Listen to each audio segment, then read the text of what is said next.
بسم اللہ الرحمن الرحیم۔ پاک اردو زوم میں خوش آمدید۔ آج کی کہانی مختصر مگر سبق آموز ہے، جس میں ایک شخص کو اس کا پڑوسی تنگ کیا کرتا تھا۔ اگر آپ کو ویڈیو اچھی لگے تو شیئر کیجیے گا اور ہمارے چینل کو سبسکرائب بھی ضرور کیجیے گا۔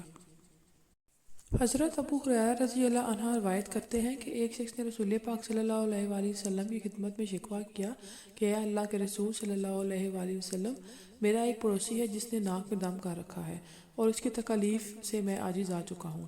آپ صلی اللہ علیہ وآلہ وسلم نے فرمایا، جاؤ اپنے گھر کا سامان نکال کر راستے پر رکھ دو۔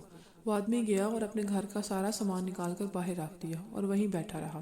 راہ گزر لوگ اس کے پاس آتے اور پوچھتے، کیا بات ہے، تم گھر سے سامان نکال کر یہاں کیوں بیٹھے ہو؟ وہ جواب دیتا ہے کہ میرا ایک پڑوسی ہے جس نے ناک میں دم کر رکھا ہے۔ میں نے رسول پاک صلی اللہ علیہ وسلم سے شکوہ کیا تو آپ نے ہی مجھے ایسا کرنے کے لیے حکم دیا۔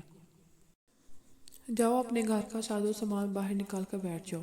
یہ سن کر لوگ کہتے ہیں، اے اللہ اس پڑوسی پر لعنت فرما، اے اللہ اس پڑوسی کو رسوا کر۔ جب پڑوسی کو اس بات کی خبر پہنچی تو وہ آدمی کے پاس آیا اور بولا، اپنے گھر واپس ہو جاؤ، اللہ کی قسم میں اب کبھی تمہیں نہ تنگ کروں گا۔